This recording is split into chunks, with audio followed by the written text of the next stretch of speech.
Episode 331. Hehe, 3-4 ribu yuan, Dr. Jensen benar tidak diragukan lagi adalah dokter yang baik.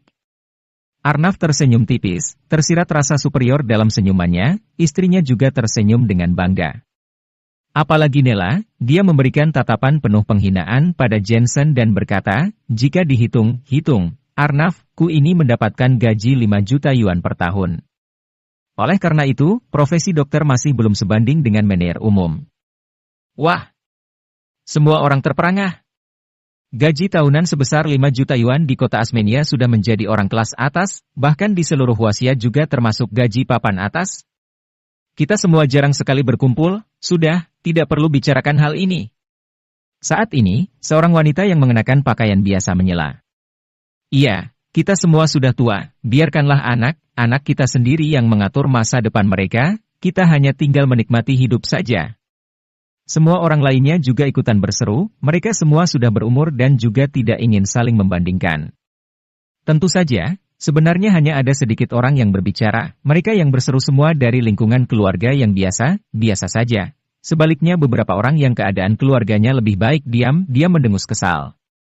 Orang-orang ini telah miskin sepanjang hidupnya, seharusnya mereka juga berpikiran terbuka, karena mentalitas inilah mereka menjadi miskin sepanjang hidup mereka. Lily, ini pasti anakmu dan menantu laki-lakimu, kan?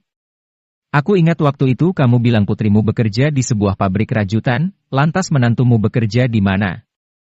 Tanya Nela tiba-tiba sambil menatap wanita itu, dia sengaja ingin menunjukkan diri kepada pihak lain.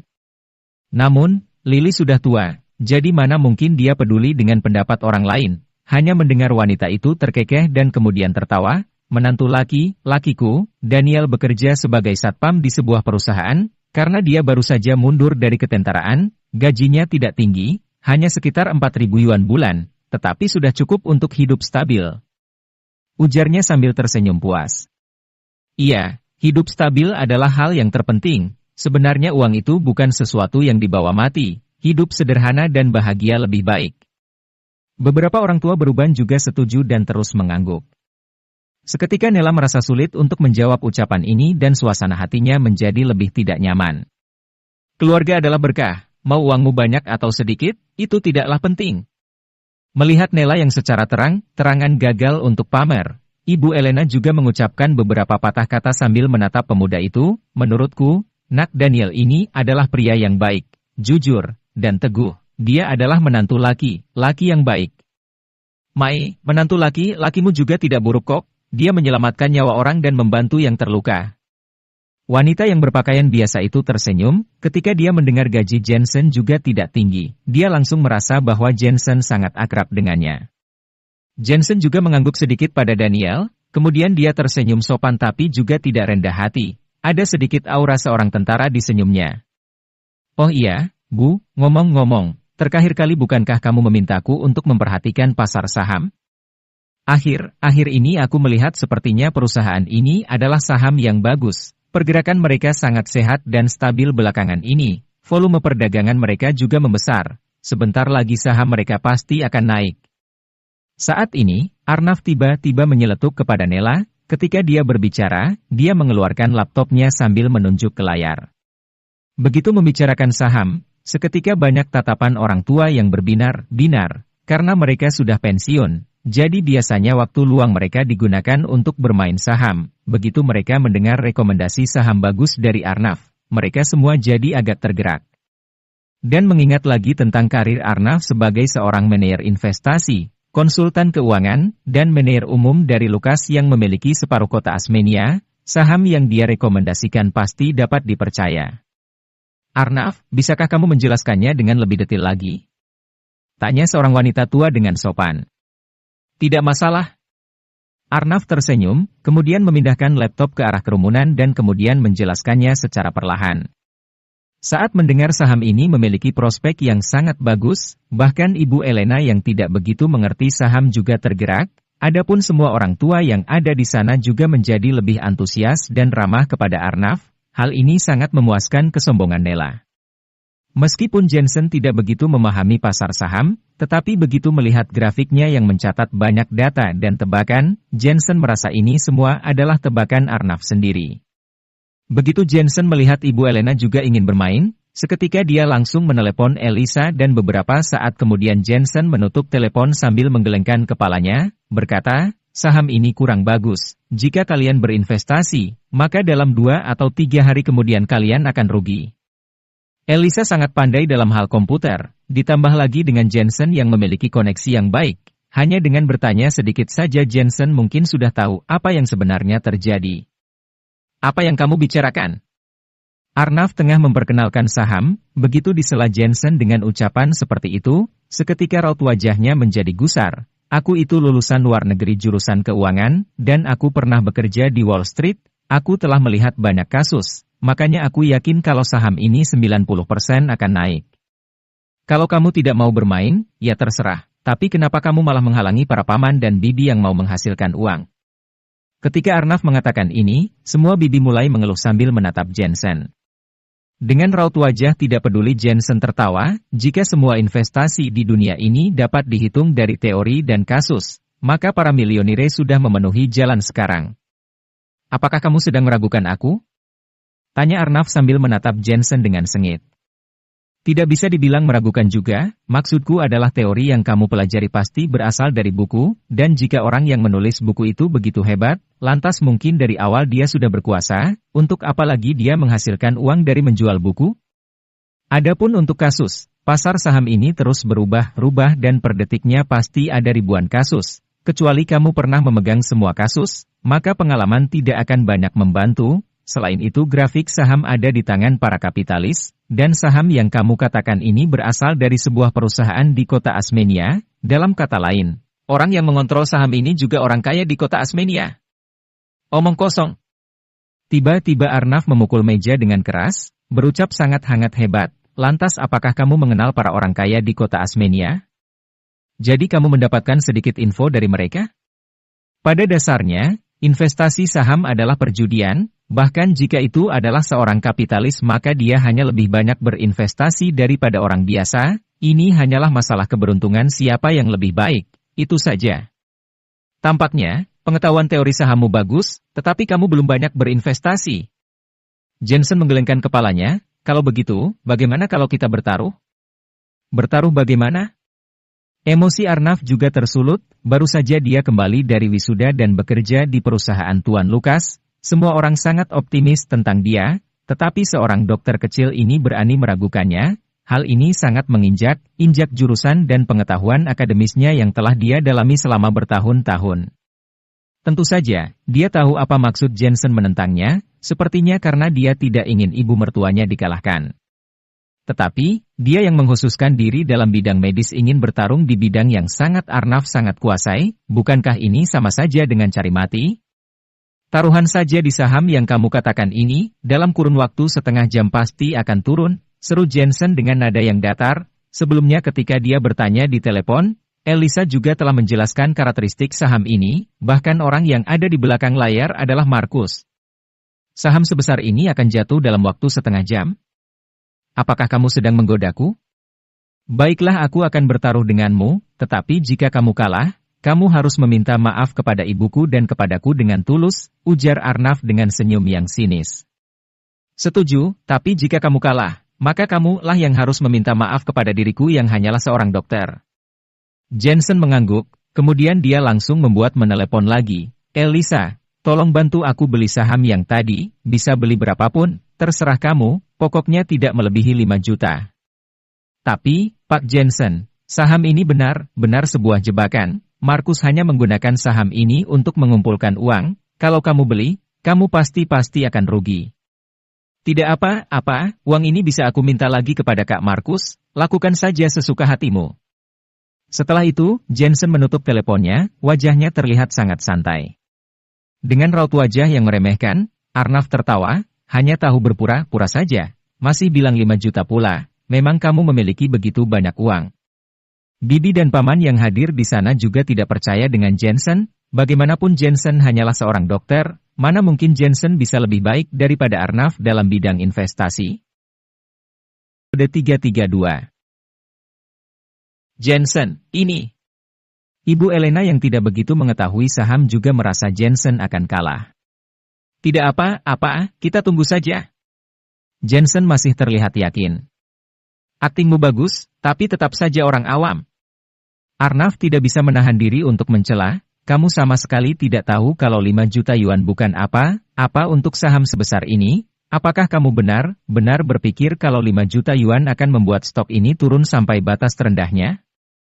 Aku memang orang awam tapi aku bisa bilang kalau aku lebih baik daripada kamu, kutu buku jago teori tetapi sama sekali tidak mengerti pemikiran para kapitalis. Kamu ini masih harus banyak belajar, begitu pengalamanmu cukup, barulah kamu bisa dihitung sebagai seorang ahli. Nada bicara Jensen penuh dengan penghinaan.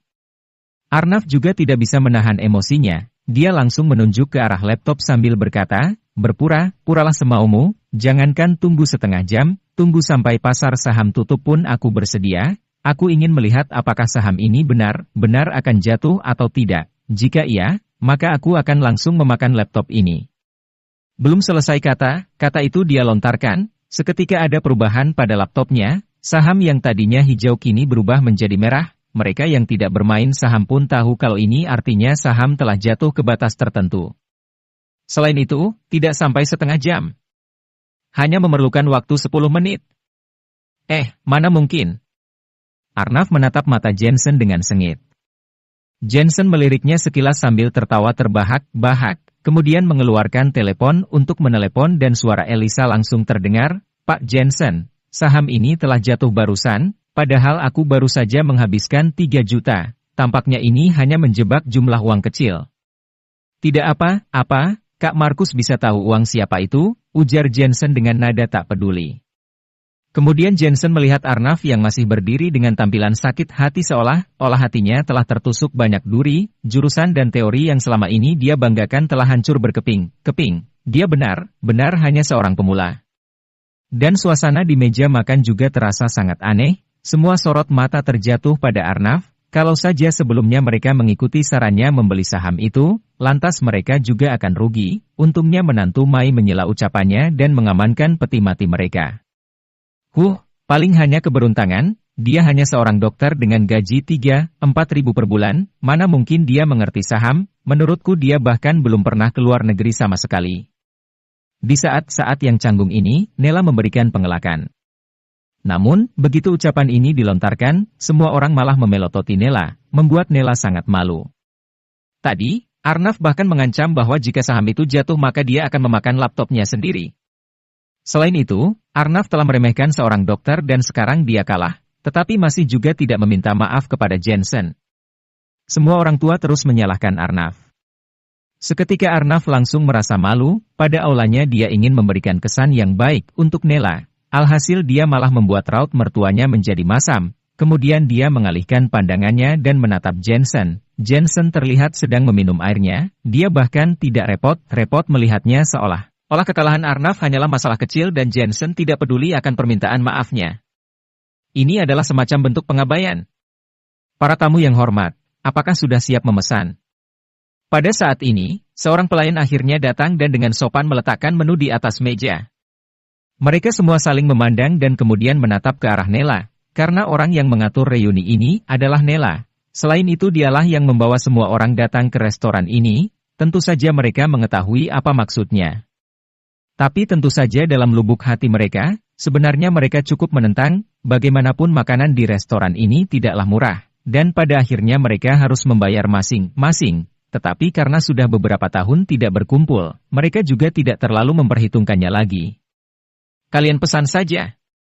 Nela sengaja tidak memesan dan membiarkan teman-teman yang lain memesan hanya untuk menakuti mereka dengan mahalnya harga makanan. Patungan? Memangnya mereka bisa membayar makanan ini?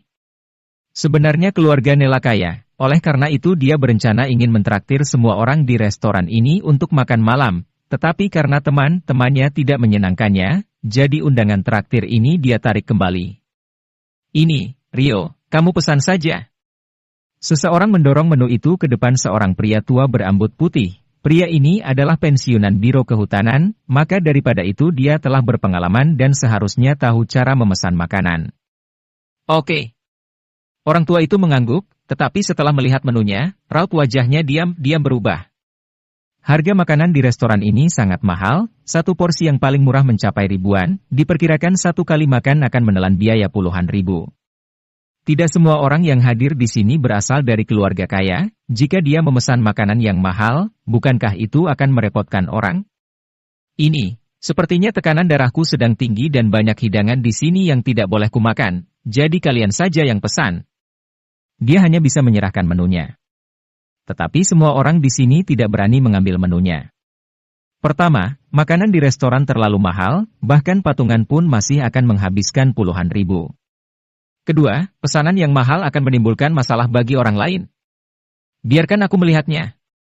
Melihat semua orang diam, Ibu Elena langsung mengambil menunya, tetapi setelah itu dia juga jadi sedikit malu. Mai, bukankah kamu sangat suka menikmati hidup? Seharusnya kamu tahu cara memesan. Kan? Kenapa kamu tidak memesannya? Celetuk Nela bertanya tiba-tiba dengan sengaja. Ini. Ibu Elena tidak bisa menjawabnya, kecuali dia ditraktir makan malam ini. Sepertinya mereka perlu menghabiskan puluhan ribu yuan hanya untuk sekali makan. Meskipun keluarga Lawrence kaya, tetapi mereka juga tidak bisa buang uang seperti ini. Ibu, biarkan aku yang memesannya. Melihat raut wajah Ibu Elena yang malu, tiba-tiba Jensen berkata.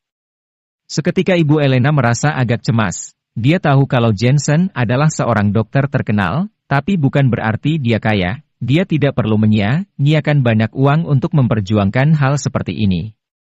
Dia menginjak kaki Jensen dengan raut wajah yang tenang, tetapi sepertinya Jensen tidak merasakannya. Hal ini membuat Ibu Elena diam kesal kepadanya. Dr. Jensen, apakah kamu ingin memesan? Tiba-tiba Arnav terkekeh, restoran ini berbeda loh. Aku tahu. Jensen tidak begitu peduli, kemudian mengalihkan pandangannya dan menatap ke arah pelayan, berikan satu porsi hati sapi Prancis, sashimi truffle, steak Cuba, lobster Australia untuk setiap orang dan, oh iya aku ingin anggur merah yang terbaik, lauk lainnya sesuka hati saja. Semua orang yang ada di sana terdiam. Ibu Elena terus mengedipkan matanya, tetapi Jensen bersikap seolah-olah tidak melihatnya. Dan orang tua lainnya merasa canggung, begitu banyak hidangan yang Jensen pesan, jika mereka patungan entah akan mengeluarkan biaya berapa besar. Mereka juga malu untuk mengingatkan Jensen meskipun mereka ingin, jadi mereka hanya bisa diam menghela napas. Terutama wanita yang berpakaian biasa, latar belakang keluarganya miskin, terlebih lagi sekarang suaminya sedang terbaring menderita stroke, jadi dia hanya bergantung pada gaji putri dan menantunya untuk hidup. Jika biaya makan hari ini sangat tinggi, maka dia hanya bisa menjalani hari berikutnya dengan sangat menyedihkan. Baiklah, itu saja. Tolong segera sajikan.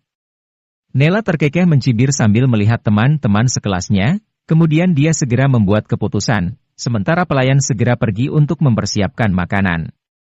Terlihat jelas bahwa Nela melakukannya dengan sengaja, dia ingin melihat apa yang akan dilakukan para temannya ini setelah tagihan dikeluarkan.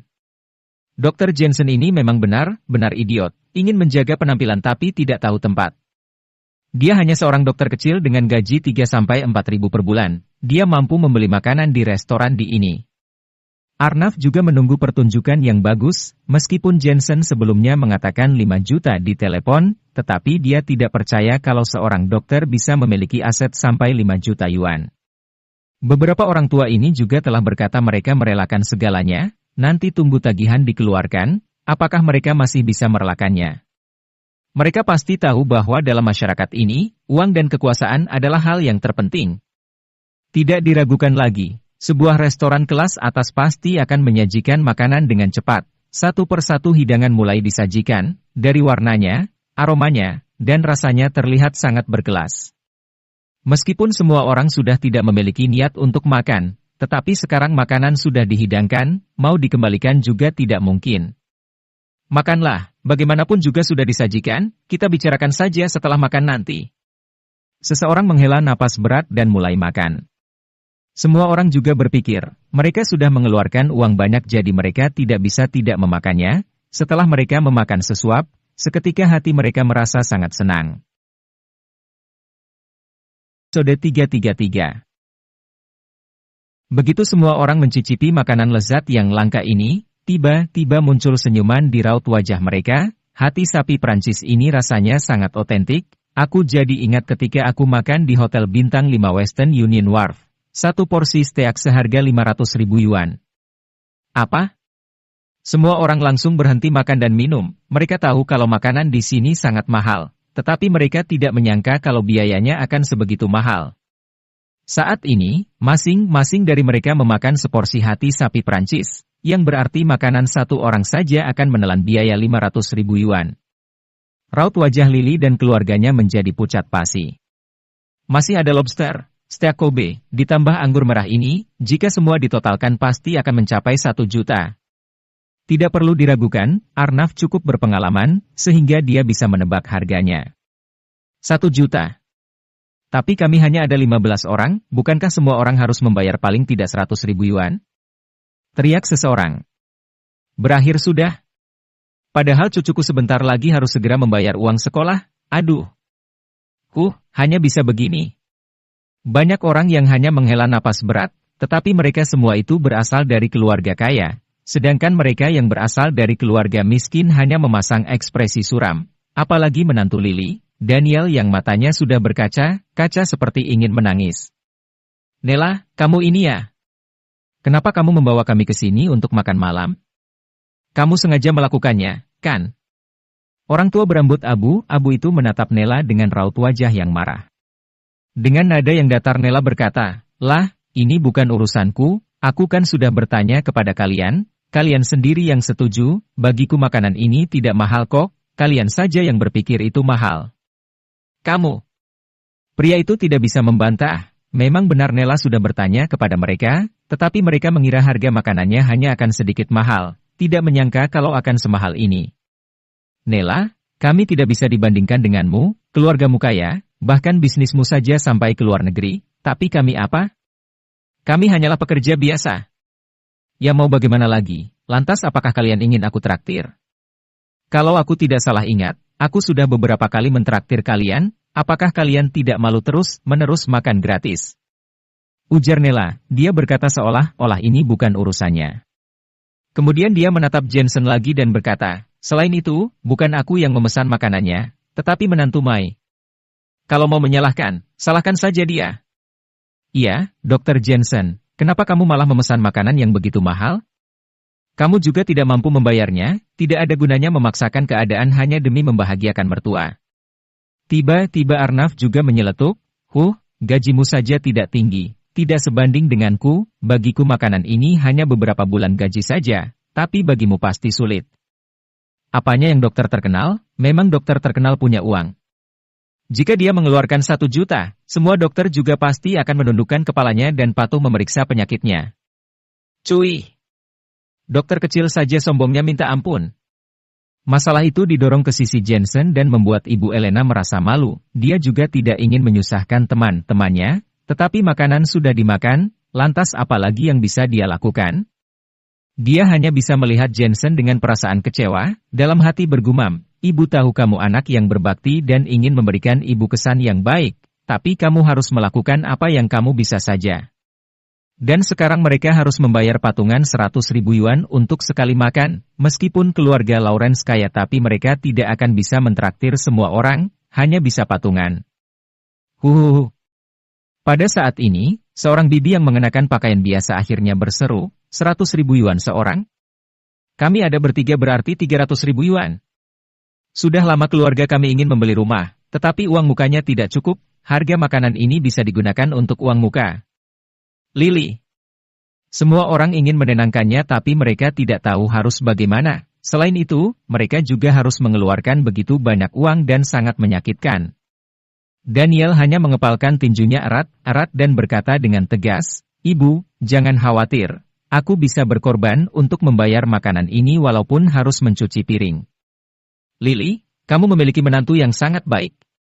Nela sengaja mengatakan ini, mau makan saja harus berkorban, berbeda dengan menantu lakiku, dia sudah sering makan makanan seperti ini. Sering? Kalau begitu, sebaiknya kamu juga bantu membayar tagihan Lily dan keluarganya, seru seorang pria tua dengan nada geram, sebelumnya hampir saja mereka dibohongi oleh mereka tentang saham, sekarang Nela merugikan mereka lagi, keluarga ini benar-benar bukan manusia. Nela hanya mengerutkan bibirnya, itu tidak bisa, kita semua adalah teman sekelas. Kadang-kadang mentraktir tidak apa-apa, tetapi kalau keseringan, bukankah tidak baik? Selain itu, seharusnya kalian meminta menantu Mai untuk membantu. Iya, Dr. Jensen, apa kamu sengaja melakukannya? Arnav juga buka mulut sekarang. Jensen masih menikmati steaknya, kemudian menyeka mulutnya dan berkata, aku hanya berpikir, ibuku ini jarang makan dengan teman-teman sekelasnya, kalian semua makan saja dengan senang, uang atau semacamnya, tidak usah terlalu dipedulikan. Benarkah? Kalau begitu, apakah kamu akan membayar makanan ini atau ibumu yang bayar? Cemooh Arnav sambil tertawa, Jensen hanya mengenakan pakaian murah dan gaji yang dia peroleh hanya di kisaran 3-4 ribu per bulan, benar-benar aneh jika dia mampu membayar. Jensen tersenyum dingin, memang kenapa kalau kamu punya uang? Bukankah mereka semua juga teman sekelas ibu mertuamu, mentraktir saja enggan? Benar-benar ya, semakin kaya seseorang, mereka akan semakin pelit.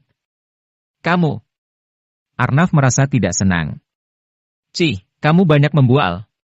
Kalau begitu kamu saja yang traktir. Tiba-tiba Putri Nela membantu Arnav berbicara. Seorang dokter kecil yang tidak memiliki rumah ataupun mobil juga tidak malu mengatakan hal seperti ini. Semuanya, sudah, jangan bertengkar. Aku pikir sebelumnya hanyalah tebakan Arnav saja. Sebenarnya makanan ini tidak semahal itu, lebih baik kita bertanya kepada pelayan agar lebih jelas. Tiba-tiba, seorang lelaki tua pensiunan Biro Kehutanan itu berseteru, pelayan. Ibu Elena segera melambaikan tangannya, tolong tagihannya. Seorang pelayan segera datang sambil tersenyum sopan. Halo, tagihan untuk meja ini adalah 1.500.000 yuan. Satu meja itu menjadi hening. Bahkan, seluruh ruang makan menjadi sunyi, 1.500.000 yuan untuk sekali makan. Bahkan seorang tiran lokal juga tidak akan sebegitu murah hati. 1.500.000 yuan. Seluruh anggota keluarga Lili hampir pingsan dan terjatuh ke tanah. Ekspresi yang lainnya juga tidak jauh berbeda, tampaknya uang pensiunan mereka akan habis karena ini. Namun sebaliknya, keluarga Nela hanya memasang wajah sombong, mereka layak mendapatkannya. Bukankah tadi mereka bilang kalau mereka mudah merelakan segalanya? Sekarang seharusnya mereka sudah tahu latar belakang keluarga Nela seperti apa. Kemudian Arnav mencabut daging yang menyelip di giginya sambil berkata, 1.500.000 yuan? Sepertinya aku juga tidak mampu, kecuali sedang bersama dengan para bos, maka daripada itu, saya minta maaf, saya hanya bisa membayar tagihan keluarga saya saja. Jensen, lihat dirimu. Ibu Elena memberikan tatapan kecewa kepada Jensen, dia juga tahu bahwa dia dalam masalah dan telah merugikan semua teman sekelasnya. Kalau saja sedari awal dia tahu Jensen tidak bisa diandalkan, dia pasti tidak akan membawanya kemari. Kemudian Ibu Elena bertanya kepada pelayan, apakah bisa diskon? Bibi, tidak ada diskon di restoran ini. Pelayan itu terkekeh, tiba-tiba dia menatap ke arah Jensen lagi, tetapi, Tuan Jensen telah membayar untuk meja ini, oleh karena itu, makanan kali ini gratis. Gratis? Semua orang saling menatap satu sama lain. 1.500.000 yuan dan semuanya gratis? Apakah kamu sedang bercanda? Ujar seseorang dengan nada yang cemas, bagaimanapun, ini bukanlah jumlah uang yang kecil. Tidak. Pelayan itu tersenyum. Detik selanjutnya, semua orang menatap Jensen dengan penuh rasa terkejut.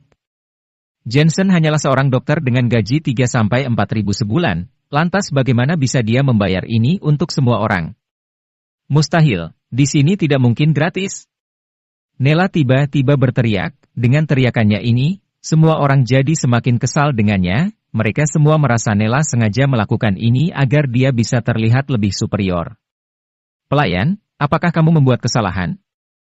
Dia adalah seorang dokter kecil, mana mungkin dia bisa makan gratis? Tanya Arnav sembari mengerutkan keningnya.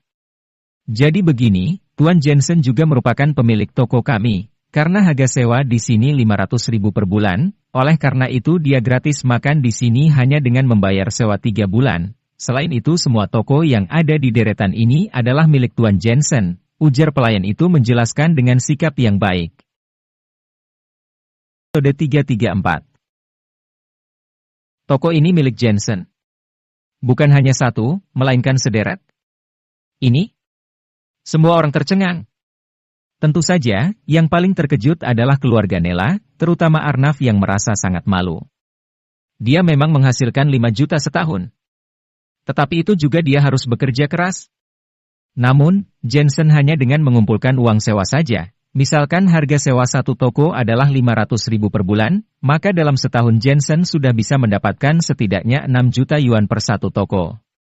Tanpa harus melakukan apapun, dia hanya tinggal duduk dan mengumpulkan uang.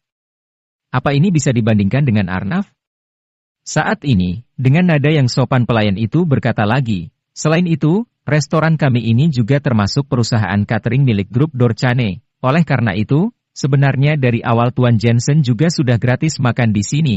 Hanya saja Tuan Jensen tetap menolak dan bersikeras ingin bayar. Saat ini, semua orang yang ada di sana menjadi semakin terdiam, kemudian mereka menatap Jensen dengan tatapan penuh syukur.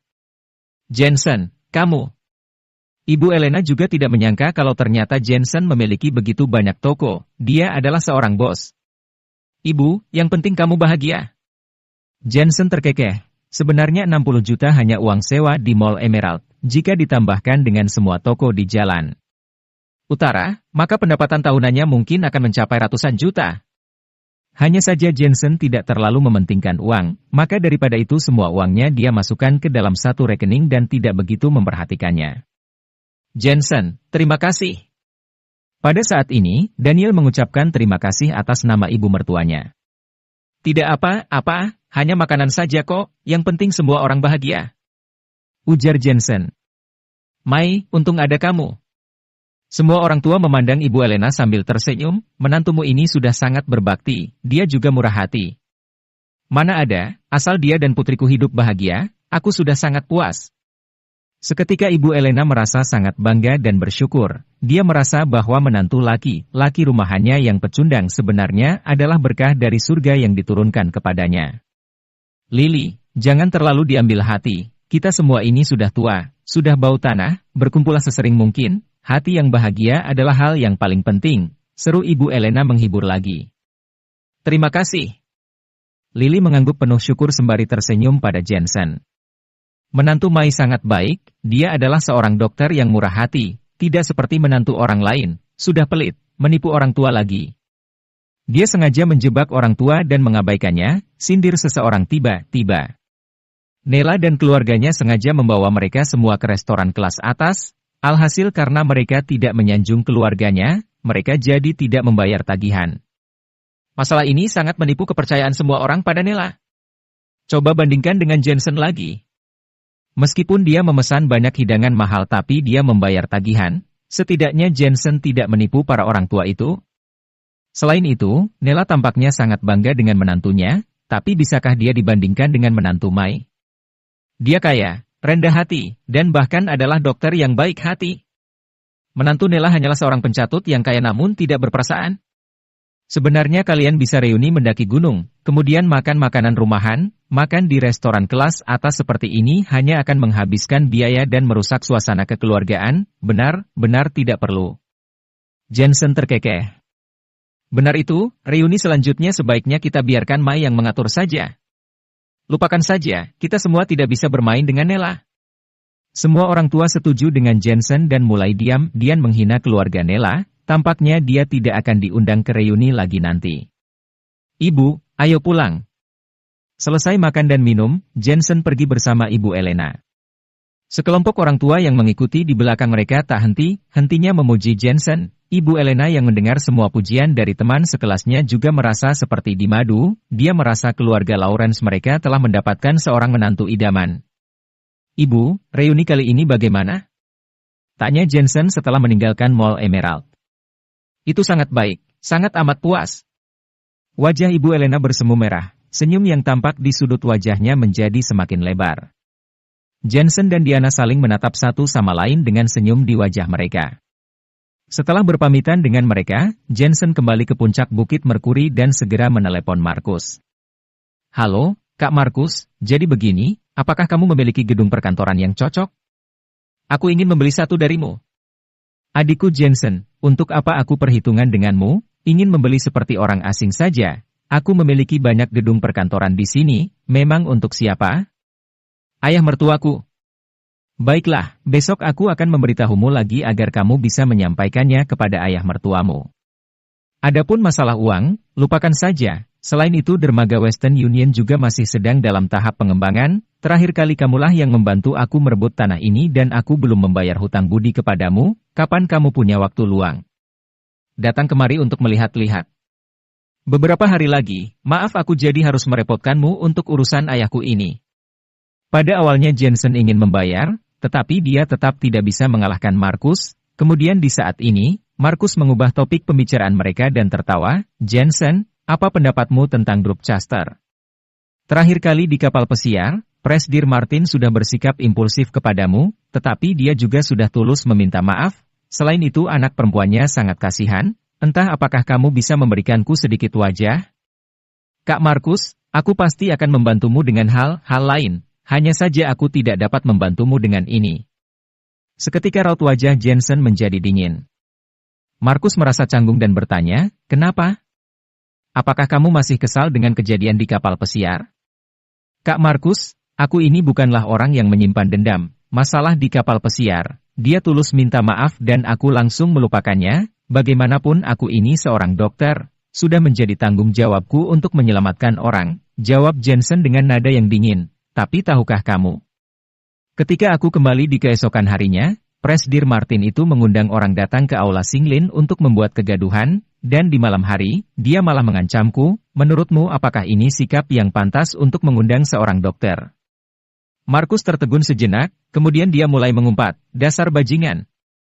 Dia tidak bilang ini padaku, pokoknya dalam masalah ini, aku akan mendukungmu. Terima kasih. Jensen mengangguk dan menutup teleponnya. Memikirkan Presdir Martin, Jensen juga diam-diam menghela napas berat. Sebenarnya amarahnya juga sudah setengah reda, kalau saja Presdir Martin ini dengan tulus meminta maaf kepadanya, pasti Jensen juga akan melupakan semua itu. Tapi siapa sangka Presdir Martin ternyata tidak bisa merendahkan egonya dan lebih memilih untuk bertarung dengannya. Bukankah dia ini sudah membahayakan nyawa putrinya? Tanpa banyak berpikir lagi Jensen pun melatih seni bela dirinya lagi. Generasi nenek moyang telah mewariskan teknik Kaisar Tiga Alam kepadanya dan pada awalnya dia memang memiliki efek kultivasi diri yang membuat Jensen bisa berlatih sampai detik ini. Kali ini dia berinisiatif untuk latihan, jangan meremehkan Profonki ini, dia bisa mengambil peluru dan menahan rudal juga karena bantuan dari Profonkinya. Kekuatanku saat ini berada pada tingkat teknik Kaisar Manusia tingkat 3 dan kekuatan energi Ki ini sudah sangat kuat, entah apakah aku bisa sampai tingkat keempat. Entah kenapa Jensen juga agak sedikit berharap.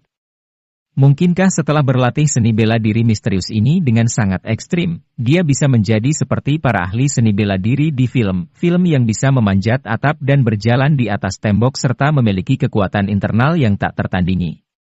Namun, meskipun seni bela diri ini kuat, bisakah mereka melawan senjata yang kuat? Terakhir kali Jensen bisa memblokir rudal bazooka. Alasan utamanya adalah karena bazooka itu adalah senjata tua, lantas bagaimana kalau senjata baru? Jensen tidak berani menjamin atau mencobanya. Bagaimanapun, dia hanya punya satu nyawa, kalau dia gagal, dia pasti mati.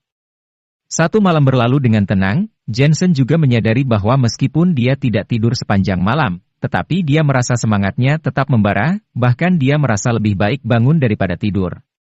Besok malam adalah waktunya Elena akan mengajakku menonton film, aku harus membeli beberapa setelan jas yang lebih baik. Bagi Jensen, kencan ini sangat penting, dia tidak ingin mengecewakan Elena lagi. Episode 335. Pagi sekali Jensen sudah bergegas pergi, karena dia tidak tahu di mana tempat yang tepat untuk membeli setelan jas untuk saat ini, jadi dia kembali ke Mall Emerald, dia ingat di mall ini juga banyak toko pakaian kelas atas. Halo. Begitu Jensen tiba di toko jas Armani, pramuniaga segera menyambutnya dengan sopan. Keluarkan semua setelan jas yang ada di sini. Jensen tidak begitu mengerti tentang cara membeli pakaian, oleh karena itu dia langsung membuka mulutnya. Pada saat ini, masih ada banyak pelanggan di toko yang sedang memilih jas, mereka semua sangat sakit hati melihat harga jas di toko ini. Tetapi begitu mereka mendengar seruan Jensen, seketika semua orang langsung tersontak kaget. Sayang, coba lihat pemuda itu sepertinya dia benar-benar ingin membungkus semuanya. Sial, dia tampak masih berkepala dua, tetapi kenapa dia bisa begitu kaya? Kamu ini iri saja, sekilas dia sudah terlihat seperti generasi bangsawan yang kaya raya. Kamu hanya seorang pekerja biasa. Mereka semua berbisik, ada juga beberapa wanita yang menatap Jensen dengan mata yang berbinar-binar, saking bersemangatnya sampai hampir berinisiatif untuk meminta kontak Jensen. Tamu yang terhormat, apakah Anda ingin mencoba setelahnya untuk melihat apakah cocok atau tidak? Wajah penjual itu bersemu merah, dia terlalu bersemangat sampai hampir ingin mencium Jensen dengan penuh rasa senang. Berapa banyak komisi yang dia dapatkan untuk dari penjualan setelan jas sebanyak ini? Selain itu, dia telah melakukan penjualan di sini selama 3 tahun dan telah melihat banyak bangsawan berdompet tebal. Tetapi ini adalah pertama kalinya mereka melihat seorang pembeli yang hanya melihat tanpa mencoba dan langsung bayar. Boleh. Sebenarnya Jensen bukanlah orang yang boros. Alasan mengapa dia membeli begitu banyak jas adalah karena dia sangat mementingkan kencan kali ini. Apa kamu punya setelan jas yang warnanya biru dan putih? Tuan, setelan ini adalah seri yang paling mewah. Sekarang hanya ada warna merah marun. Pilihan setelan dengan warna biru dan putih ini lebih sedikit, kecuali dipesan secara khusus. Tapi waktu pemesanannya diperkirakan akan memakan waktu setengah bulan sampai jasnya tiba di tangan. Aku mau jasnya selesai dalam 1 jam, katakan saja harganya. Seru Jensen dengan nada yang datar. Uhuk. Semua pramuniaga terbatuk, beberapa setelan ini diimpor dari luar negeri, jadi mana mungkin mereka bisa mendapatkan barangnya hanya dalam waktu 1 jam, bahkan jika seorang desainer pakaian langsung membuatnya, waktunya juga tidak akan cukup. Kalau mendesak, mungkin harganya bisa mencapai 1 juta, jawab pramuniaga itu dengan sedikit berbisik. Oke. Baiklah kalau begitu, kami akan segera menelepon kantor pusat. Pramuniaga itu hampir menangis kegirangan, sementara beberapa pramuniaga lain menatap dengan mulut ternganga dan wajah yang iri, kenapa mereka sangat lambat dalam mendapat pelanggan. Biasanya tamu yang begitu dermawan ini malah diambil oleh orang lain.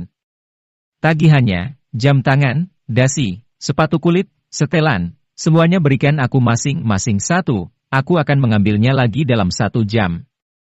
Jensen mengeluarkan kartu ATM-nya dan segera menyerahkan kepada kasir. Setelah itu dia ingin mencoba setelah berwarna merah marun tersebut. Beberapa menit kemudian, ketika dia keluar dari ruang ganti, semua orang langsung menatap Jensen dengan mata yang berbinar-binar. Entah apakah itu karena setelan jasnya atau postur tubuh Jensen. Setelah dia mengenakan setelan berwarna merah marun itu, seketika temperamennya berubah drastis. Dia tampak seperti presiden direktur atau anak aristokrat. Tuan, setelan ini sangat cocok untukmu. Tampaknya jika warnanya biru dan putih, akan lebih cocok dengan auramu. Seru pramuniaga itu dengan penuh semangat, karena Jensen memiliki temperamen tenang seperti awan di langit biru. Oleh karena itu, biru dan putih sangat cocok untuknya. Jensen menyentuh hidungnya, tampan sudah cukup, pokoknya hari ini Elena seharusnya sudah tidak akan meninggalkannya. Kemudian Jensen langsung ingin mengganti baju. Tuan, pakai saja setelan ini. Kamu bisa pergi jalan-jalan dan kembali sekitar 1 jam lagi, celetuk pramuniaga itu lagi sambil tersenyum. Jensen mengangguk kemudian langsung keluar dari toko jas, setelah melihat sekeliling dan melihat apa yang bisa dia beli, tak lama kemudian dia datang ke toko bunga untuk memesan bunga. Setelah melakukan semua ini, Jensen sudah bisa membayangkan kencannya dengan Elena besok akan sangat menyenangkan. Kemudian Jensen mencari sebuah restoran untuk memesan beberapa makanan, baru kemudian pergi mengambil setelan jasnya. Alasan kenapa dia memilih restoran ini juga karena restoran ini adalah miliknya, bisa didiskon. Baru saja dia memesan hidangan dan hendak makan, tiba-tiba ada suara yang akrab terdengar dari seberangnya. Ibu, aku mau duduk di sini. Dia melihat seorang gadis kecil menarik ibunya, mereka kebetulan mendapatkan meja, ibunya memegang makanan sambil tersenyum kepadanya. Ternyata itu adalah Olivia. Hanya saja, begitu mereka hendak duduk, mereka menemukan ada 3 wanita dan 2 pria yang duduk di meja seberang mereka. Beberapa orang ini berpakaian sangat modis dan juga masih sangat muda. Melihat Olivia yang duduk di seberangnya, salah satu wanita yang tampaknya berusia sekitar 8 atau 19 tahun dengan kaki yang jenjang dan stoking sutra hitam mengerutkan keningnya, lalu menyombong, "Hei, Olivia, memang kamu boleh duduk di sini." Yang lain juga memberikan Olivia tatapan yang jijik, karena mereka semua adalah mahasiswa Universitas Kota Asmenia, Bahkan beberapa dari mereka adalah teman sekelas Olivia sendiri, oleh karena itu mereka sangat akrab dengan Olivia. Olivia merasa agak canggung, dia hanya bisa tersenyum dan berkata, ada tempat di sini kok, putriku juga sudah lelah berjalan. Sepertinya aku yang sial. Cibir wanita itu dengan tampang yang meremehkan, lalu menghina lagi, masih kuliah kok sudah punya anak, dari kampung lagi. Satu meja denganmu sangat memengaruhi nafsu makanku. Ucapannya yang sangat kasar langsung menakuti putri Olivia, Freya.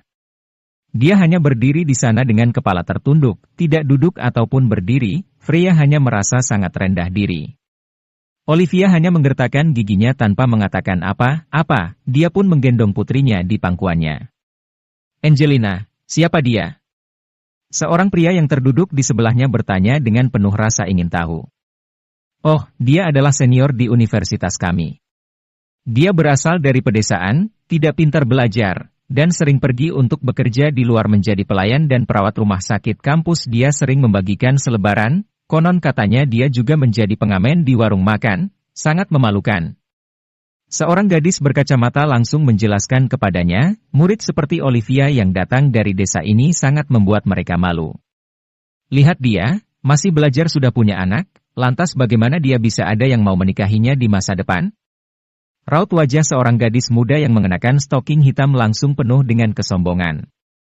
Olivia, apakah sulit bagimu untuk belajar sambil bawa anak begitu? Lihatlah kamu, hanya memesan makanan diskon di restoran, apakah anakmu cukup kenyang? Jika setiap orang sepertimu, sengaja memesan yang murah dari menu restoran, pasti restoran ini sudah lama tutup, cibir gadis berkacamata itu. Maaf sudah mengganggu kalian. Diam-diam Olivia juga mengutuk mereka, tapi dia hanya terus berbicara dengan senyuman di wajahnya. Tentu saja mengganggu, kita adalah mahasiswi tercantik se-universitas. Tapi kamu hanyalah seorang bibi yang bergaul dengan para gadis muda. Hei jangan bilang begitu, dia juga selalu ditindas di sekolah. Olivia, dengar kamu sudah bercerai? Mereka bertanya pada Olivia dengan nada yang agak lantang. Kedua pria itu juga terkekeh, aku tidak mengerti. Angelina, kamu sangat cantik, bisa-bisanya memiliki teman sekelas seperti ini. Itu tidak layak sama sekali. Hehe. Satu persatu wanita itu tertawa, rasa superioritas mereka semakin kuat, kemudian gadis berkacamata itu berpura-pura khawatir dan bertanya, Olivia, kenapa kamu bercerai? Dengan kondisimu saat ini dan juga bawa anak, masa depanmu akan sangat suram, tidak sepertiku, masih muda dan cantik, pasti akan ada banyak pria yang mengejar. Angelina, kamu ini jauh lebih cantik dariku. Seru Olivia sambil menundukkan kepalanya, Freya yang sudah ketakutan bahkan tidak berani menghembuskan napas lebih kuat. Sudah, jangan banyak omong kosong dengan dia, ayo kita ganti tempat saja, melihat mereka membuatku sangat muak. Seorang pemuda yang tampak seperti generasi kedua bangsawan bergegas berdiri, tapi bagian belakang jasnya tidak sengaja menyenggol cangkir di atas meja dan air itu pun tumpah ke rok gadis yang mengenakan stoking hitam itu. Episode 336. Gadis yang mengenakan stoking hitam itu bak kucing terinjak ekornya. Dia buru-buru berdiri dan dengan cepat menyeka roknya dengan tisu sambil berteriak keras, rokku. Olivia ini semua gara-gara kamu. Pacarmu yang menyenggol. Jawab Olivia pelan sampai hampir berbisik. Masih berani membantah? Minuman ini kan kamu yang bawa, kalau bukan karena kamu yang duduk di sini, rokku tidak akan kotor. Teriakan gadis yang mengenakan stoking itu membuat semua orang yang ada di sana menatap ke arahnya.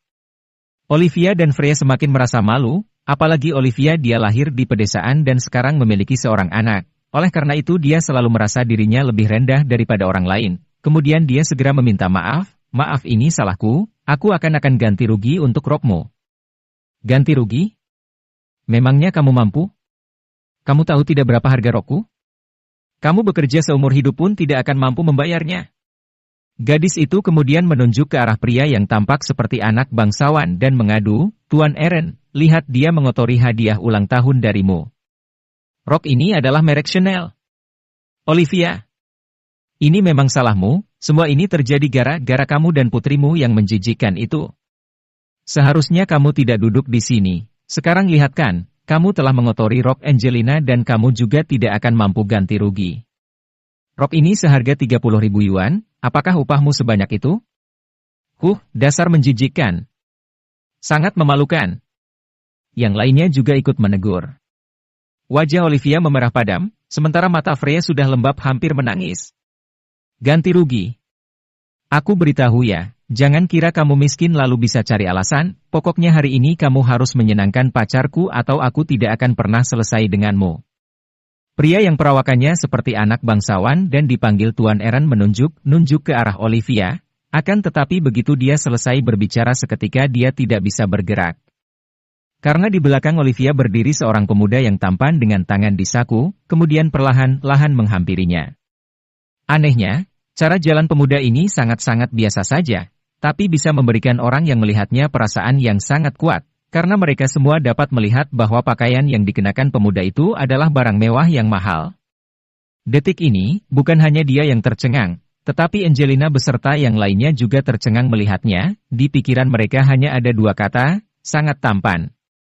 Pria yang datang itu adalah Jensen, hanya terlihat dia duduk di sebelahnya sambil melingkarkan tangannya di dada, berkata dengan datar, aku yang akan ganti rugi atas kesalahan dia. Angelina beserta teman-temannya agak ketakutan, setelah melihat pria ini dengan lebih cermat mereka menemukan bahwa setelan yang dikenakan pemuda itu adalah edisi terbatas Armani, jam tangan Patek Philippe, sepatu Gucci, dan bahkan sebelumnya mereka melihat kunci mobil Lamborghini tergantung di pinggangnya. Generasi bangsawan? Ini baru bangsawan asli. Kedua pria itu agak kesal, mereka merasa cahaya mereka telah diambil oleh pemuda ini. Tuan Eren berkata dengan nada suara tinggi, siapa kamu? Kamu tahu berapa harga rok ini? Hentikan omong kosongmu, berapapun akan aku bayar, ujar Jensen dengan nada yang datar. Memang kamu mampu menggantinya? Ini rok Chanel, seru Tuan Eren sambil mengerutkan keningnya. Tuan Eren. Sepertinya lupakan saja sudah, apalagi ini hanya rok, ini bukan masalah besar. Tiba-tiba Angelina tertawa, selesai berkata seperti itu dia menunduk menatap lantai, tidak memiliki nyali untuk melihat Jensen. Tuan Eren bahkan semakin kesal, Angelina, rok yang kuberikan kepadamu seharga 30.000 dan kamu bilang tidak perlu diganti? Angelina menimpali ucapannya dengan nada yang tidak puas, bukan hanya kamu kok yang memberikan aku rok, apa yang perlu dibanggakan? Terlebih lagi aku juga punya banyak rok seperti ini. Tuan Eren juga mengerti kalau pacarnya sedang menaksir pemuda tampan ini, lalu dia memarahi Jensen. Siapa kamu, beraninya merayu pacarku? Jensen yang dari tadi masih melingkarkan tangannya di dada, menjawab, aku merayu pacarmu. Atau pacarmu yang merayu aku? Kalau matamu tidak bagus, sebaiknya kamu donasikan kepada yang lebih membutuhkan saja, agar tidak terus di sana menjadi dekorasi yang sia-sia saja. Kamu. Tuan Eren marah besar, kemudian menoleh melihat ke gadis-gadis lainnya, dia hanya mendapati bahwa mereka semua menatap Jensen seperti seorang maniak. Kakak ini tampaknya memiliki aura yang kuat.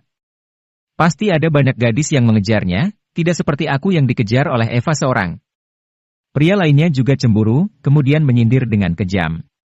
Jensen menjawabnya dengan malas, kalau tidak ada yang mengejarmu, aku hanya bisa mengatakan kalau kamu jelek, selain itu kamu juga miskin, yang anehnya sudah jelek miskin, tapi masih bisanya menertawakan orang lain.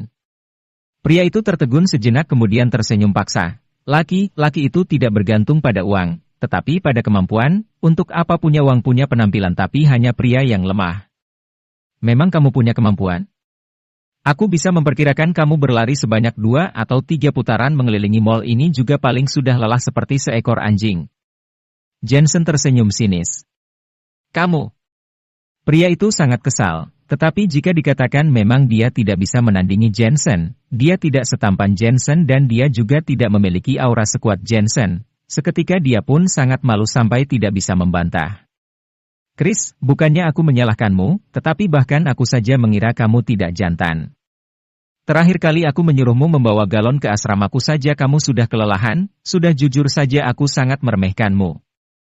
Gadis berkacamata yang ada di sebelahnya juga membantu Jensen bicara. Eva, kamu.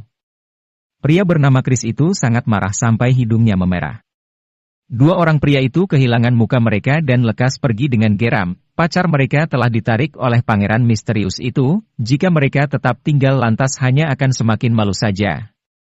Begitu mereka pergi, tiga wanita yang tersisa menatap Jensen sambil menunjukkan sisi terbaik mereka. Tuan yang terhormat, aku tidak tahu di universitas mana kamu belajar? Apakah kamu senior kami di Universitas Kota Asmenia? Tanya gadis yang mengenakan stoking hitam dengan penampilan pura-pura polos. Kalau ya memang kenapa? Ingin mengejarku? Balas Jensen sambil tersenyum anggun. Lihat, kamu sudah membuat pacarku marah sampai kabur, bukankah kamu harus ganti rugi?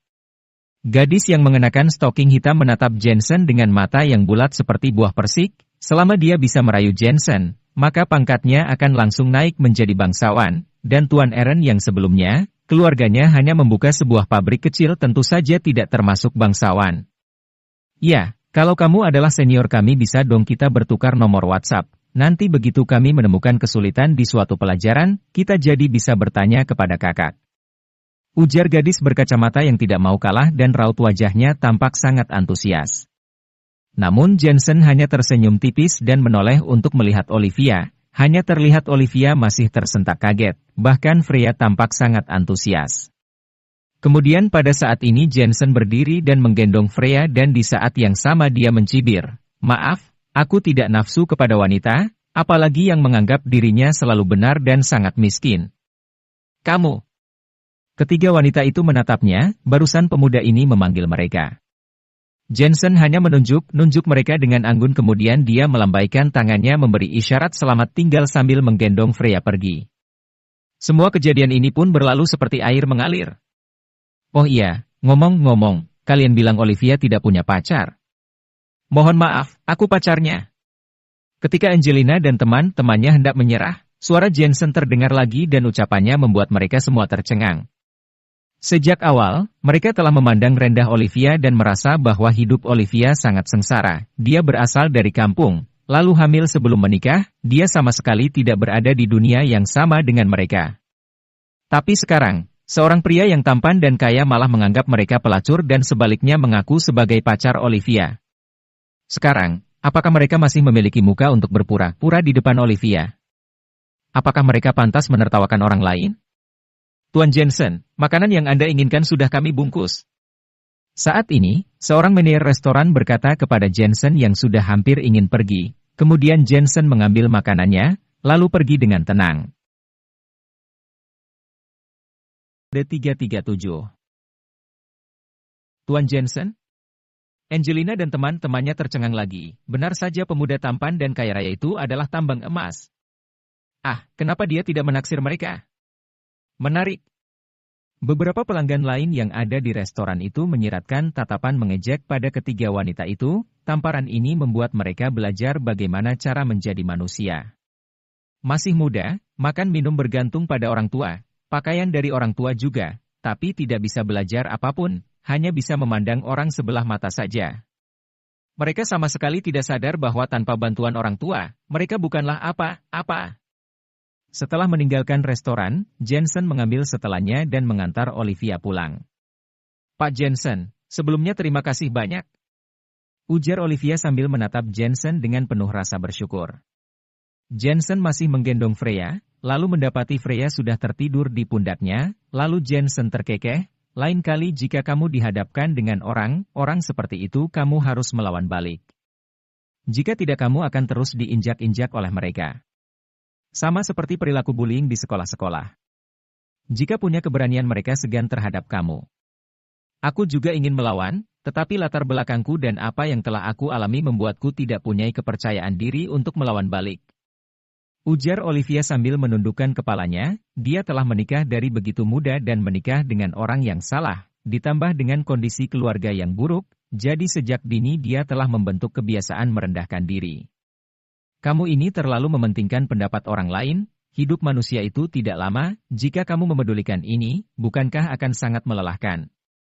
Kamu itu kamu, dan kamu adalah orang yang berbeda, terlepas dari apa yang orang lain katakan dan pikirkan tentang kamu harus ingat kalau kamu akan selalu menjadi yang paling istimewa.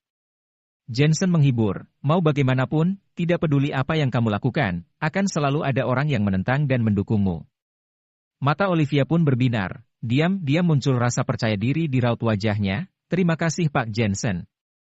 Dua orang itu pergi ke taman untuk duduk sebentar, Kemudian di saat ini Freya juga terbangun, karena dia tidak makan apa-apa sebelumnya. Freya langsung teriak lapar.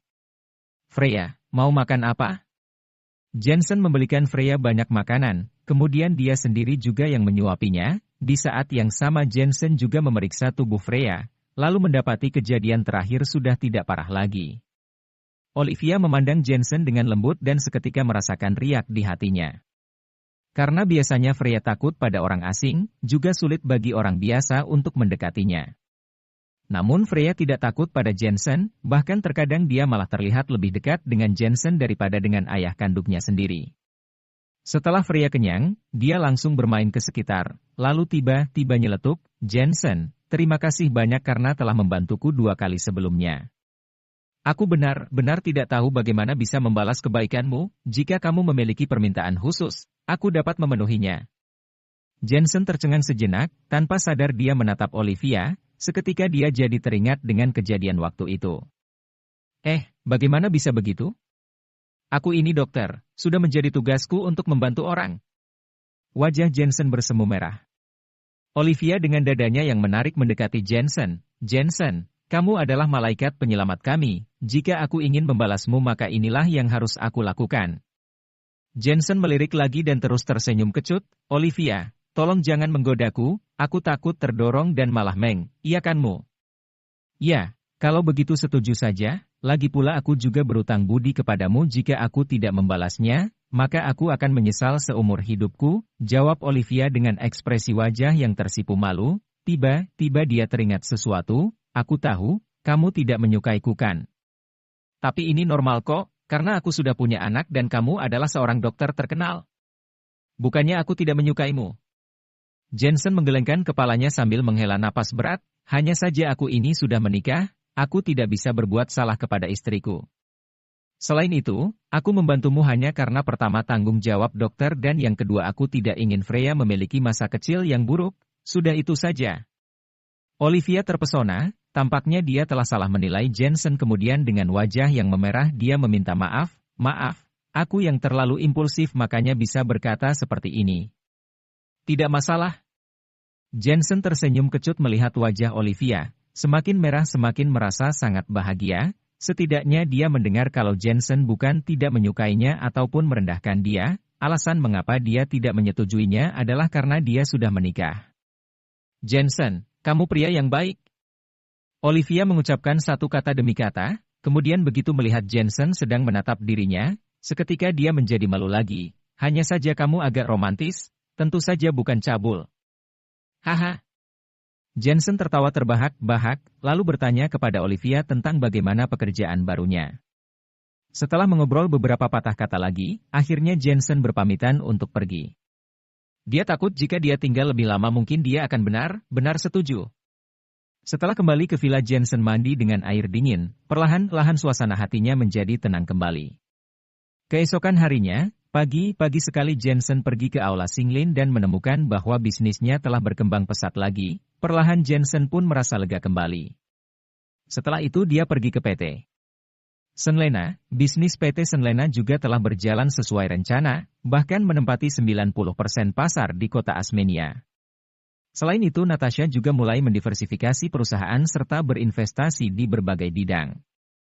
Ini adalah pekerjaan lama Natasha, oleh karena itu dia sudah sangat paham dengan alurnya.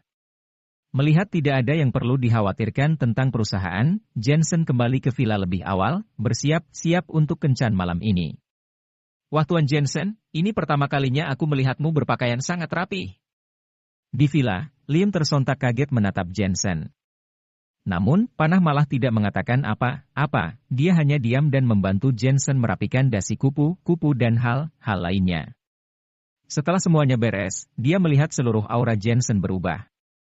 Setelan biru dan putihnya, gaya rambut baru serta sepatu kulit baru membuat Jensen tampak seperti giok yang baru dipoles.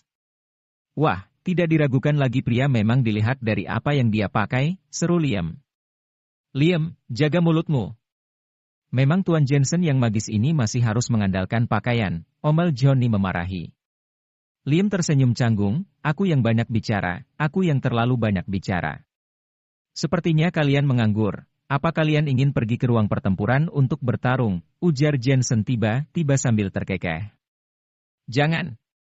Baik Liam atau Johnny, mereka sama-sama melambaikan tangan mereka selama beberapa waktu Jensen tinggal di villa. Mereka jadi sering bersaing satu sama lain di tempat bertarung, akan tetapi hasil akhirnya selalu mereka berdua lah yang kalah secara mengenaskan.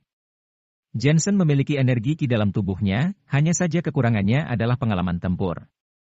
Namun, setelah bertarung dengan Johnny, pengalaman tempur Jensen juga berkembang pesat.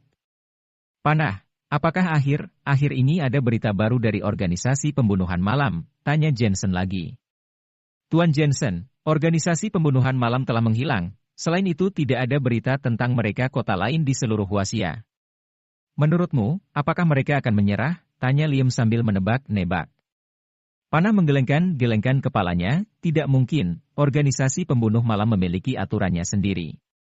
Begitu menerima tugas, kecuali pihak lain memberikan hadiah yang lebih menarik, maka tugas itu pasti akan diselesaikan. Menurut tebakanku organisasi pembunuh malam ini sedang menganalisis situasi di kota Asmenia dan mereka berencana untuk mengirim orang yang lebih kuat keluar. Jensen bertanya lagi, menurutmu, apakah mereka akan menemukanku? Sepertinya belum, karena Elisa telah memblokir berita tentangmu dengan sangat baik. Namun, aku takut mereka menemukan bahwa ada orang kuat yang melindungi Elena dan menggunakan Elena untuk mengarah pada Tuan Jensen, seru Panah menjelaskan analisisnya. Mendengar penjelasan ini seketika raut wajah Jensen menjadi jelek. Dia selalu bersembunyi di tempat malam, agar begitu Elena terkena masalah dia akan selalu bisa membantu. Tapi jika dia terpaksa harus muncul di permukaan, lantas Jensen akan lebih sulit melindungi Elena. Tentu saja ada manfaatnya, yaitu jika organisasi pembunuh malam ingin berurusan dengan Elena, maka mereka harus berurusan dengan Jensen lebih dulu, dengan begitu semua bahaya akan ditujukan kepada Jensen. Episode 338. Terus awasi organisasi pembunuh malam baik-baik. Setelah memberikan perintah, Jensen langsung beranjak meninggalkan villa dan mengendarai mobil menuju ke bioskop. Waktu itu aku gagal pergi, tapi kali ini aku tidak boleh gagal, kalau tidak Elena pasti akan kecewa. Sudah lama aku tidak melihat Elena, pantas saja aku merindukannya. Apalagi, sosok Elena yang seksi, meskipun dia tidak sebagus Olivia, tetapi Elena lebih langsing dan secara keseluruhan memang lebih baik. Kenapa aku malah memikirkan ini? Pikiran Jensen berantakan ketika mengemudi, dia juga tidak mengerti kenapa dia tidak bisa mengendalikan dirinya sepanjang waktu, sepertinya ini disebabkan oleh efek samping teknik kultivasi kaisar manusianya yang misterius. Dan tepat pada saat ini, tiba-tiba seorang wanita berlari keluar dari hutan ke jalan. Kalau bukan karena penglihatan Jensen yang cepat dan segera menginjak pedal remnya, mungkin dia sudah menabraknya. Seketika suasana hatinya menjadi buruk kembali, dalam hati dia bergumam kenapa orang ini begitu impulsif. Begitu Jensen turun dari mobil, wanita itu segera berlari ke arahnya dan memeluk kaki Jensen sambil menangis, "Dokter Jensen, tolong bantu nenekku." Dia adalah seorang wanita berusia 30-an, pakaian yang ia kenakan terlihat biasa. Tampaknya wanita ini berasal dari keluarga yang sederhana. Jangan panik, bicaralah pelan-pelan. Jensen membantu wanita itu berdiri. Nenekku sekarat tapi kalau ke rumah sakit besar harus mengantri dan waktunya tidak cukup. Aku dengar bahwa Dr. Jensen adalah dokter yang baik hati, maka daripada itu aku menghentikan mobilmu di tengah jalan, seru wanita itu sambil menangis. Begini saja, aku akan mengikutimu untuk pergi melihat kondisinya. Jensen membawa wanita itu masuk ke dalam mobil, lalu segera tancap gas.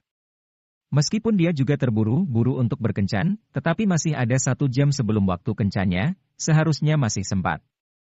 Jensen menurut dan terus mengikuti petunjuk arah yang ditunjukkan oleh wanita itu. Sampai dia mengemudi ke pinggiran kota, tak lama kemudian ada sebuah gudang kosong di depannya. Gudang itu cukup besar dan tampak agak suram di malam hari. Keluarga kami miskin oleh karena itu kami hanya bisa tinggal di bekas gudang ini, ujar wanita itu menjelaskan.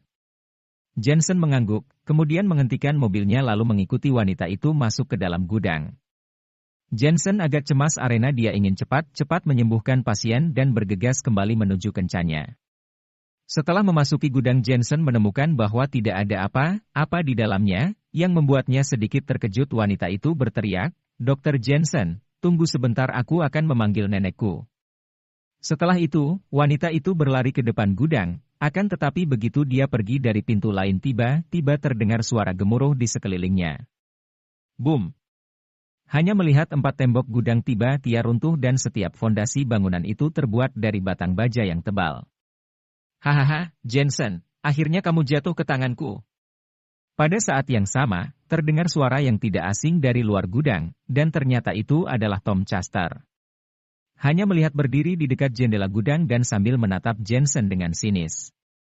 Di sekelilingnya ada banyak orang yang memakai pakaian camo entah tengah sibuk apa. Jensen, kamu ini sangat sombong. Grup Chester mengundangmu secara pribadi tetapi kamu malah tidak memberikan muka sama sekali. Seru Tom dengan lantang, aku tahu kalau kamu memiliki sedikit kemampuan dan mengenal beberapa orang, tapi jangan berpikir dengan kemampuan itu kamu bisa bertarung dengan grup Chester. Jika grup Chester ingin membunuhmu, dalam hitungan menit juga bisa. Seketika raut wajah Jensen menjadi dingin. Tom, apakah kamu tahu kamu sedang bermain api dan tengah membakar dirimu sendiri? Hahaha, emangnya kenapa? Sudah seperti ini kamu masih bisa menyombongkan diri? Kamu itu hanya seorang dokter kecil, mana mungkin memiliki kemampuan untuk membakarku? Tom tertawa menghina, aku beritahu kamu ya, pokoknya hari ini kamu harus setuju, mau bagaimanapun kamu harus setuju. Betapa bodohnya pria ini. Beberapa pria yang mengenakan pakaian camo di sekitar Tom menggelengkan kepala. Grup Chester hanya mementingkan keterampilan medis pemuda ini, jika ingin membunuhnya lantas satu gerakan jari juga bisa. Mereka tidak mengerti kenapa pemuda itu begitu percaya diri dan berani bertarung dengan seorang Tom dari grup Chester. Pada saat ini, dari sisi lain gudang berjalan selusin sosok pria tinggi dan besar. Tinggi mereka hampir sampai 2 meter dan tubuh mereka kekar seperti beruang. Tangkap dia, jika dia melawan, patahkan saja kakinya. Seru Tom memberikan perintah kepada orang-orang itu. Gudang itu dikelilingi oleh batang baja di setiap sisinya, ditambah lagi dengan keberadaan selusin master, sangat sulit bagi Jensen untuk mengepakkan sayapnya. Selain itu, para ahli tersebut telah diundang dari luar negeri oleh grup Chester, termasuk tentara bayaran, pembunuh, pasukan khusus, tentu saja ada juga praktisi seni bela diri tradisional. Dalam pandangannya, Jensen hanyalah seorang dokter kecil yang sepele. Meskipun dia bisa bertarung, tapi apakah dia bisa melawan begitu banyak ahli? Tom, apakah ini maksud dari Presidir Martin? Tiba-tiba Jensen bertanya.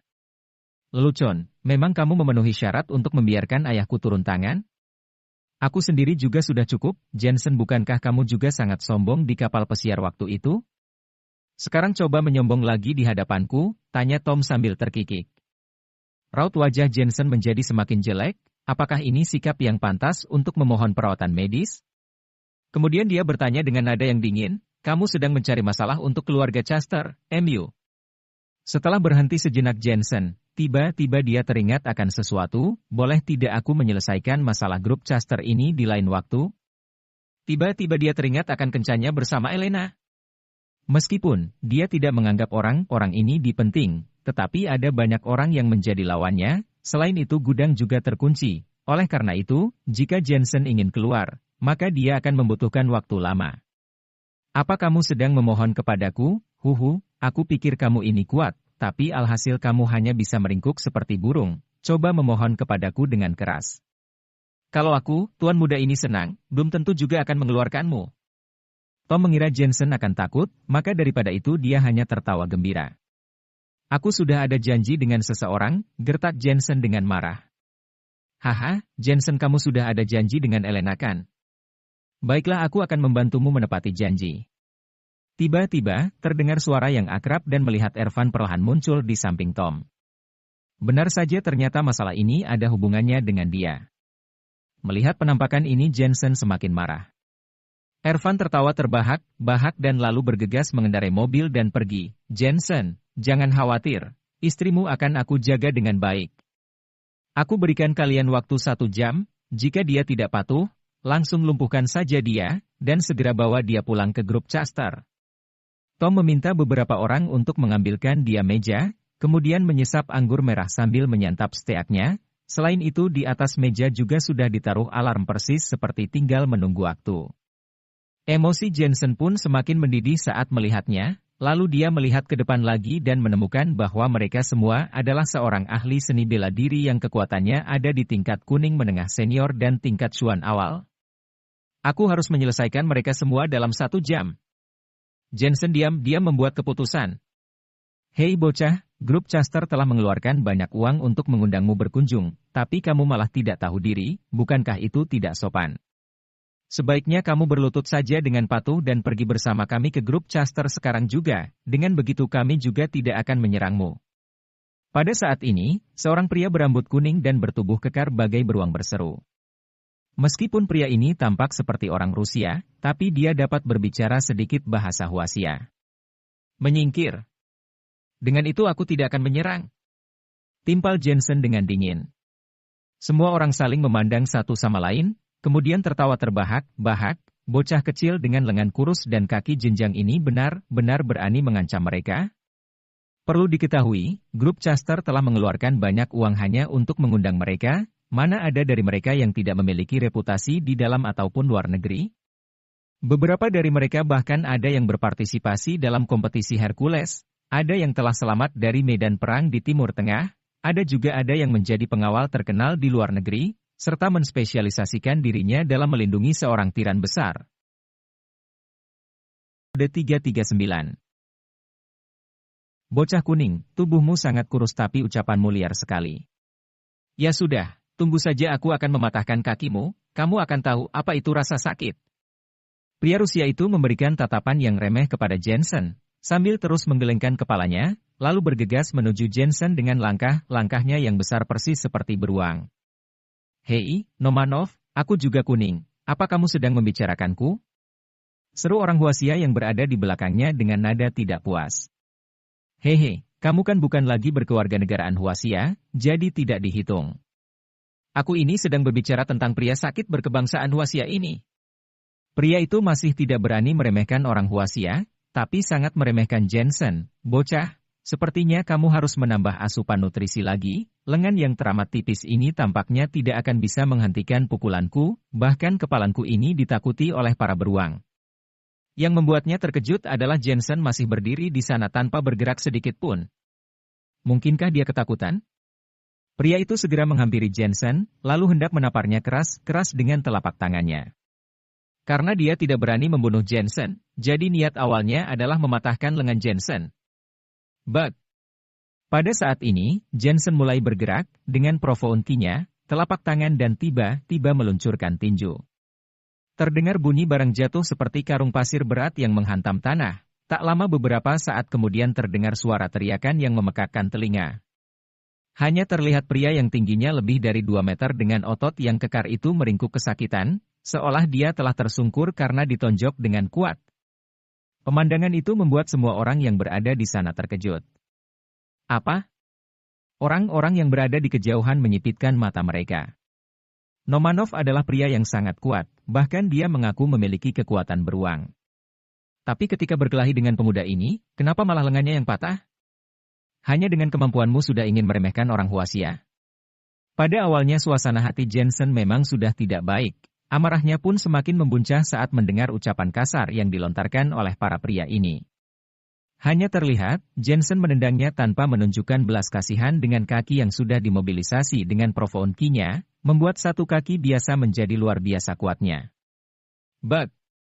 Pria besar yang memiliki berat ratusan kilo telah ditendang setinggi lebih dari 5 meter, dan begitu terjatuh, dia mengeluarkan suara seperti karung pasir. Kemudian Jensen meninju lagi dengan kuat di punggung pria besar itu. Bug. Break. Bug. Pria besar yang perawakannya seperti beruang itu mengelinding bagai bola meriam, kemudian menabrak dinding gudang yang tebal sampai muncul retakan di dinding. Apakah orang ini lahir dengan kekuatan eksternal yang kuat? Sialan. Bukankah pria ini hanya seorang dokter saja? Tapi kenapa dia terlihat seperti seorang praktisi seni bela diri? Ada banyak praktisi seni bela diri, atau mungkin dia sudah menjadi praktisi seni bela diri kuno. Satu persatu dari mereka mulai membicarakannya, dan terlihat jelas bahwa mereka ketakutan. Kemudian melihat Jensen lagi, dengan tangan diselipkan di saku, Jensen berjalan dengan cepat ke arah lusinan master tersebut. Serang! Meskipun mereka semua terkejut dengan kekuatan Jensen, tapi mereka semua adalah tentara yang dibayar dengan harga yang sangat mahal, jadi mana mungkin mereka menyerah di tengah jalan begitu saja. Selain itu, memiliki kekuatan bukan berarti bisa bertarung.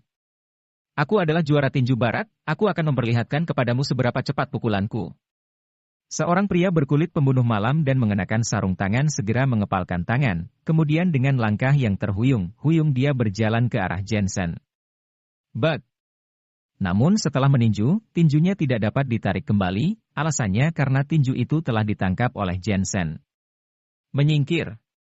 Persis seperti membuang sampah, Jensen menjentikan jarinya dengan ringan dan pria kulit hitam itu sudah terbang terbalik seperti layang-layang, lalu terpental menabrak dinding sampai tidak sadarkan diri.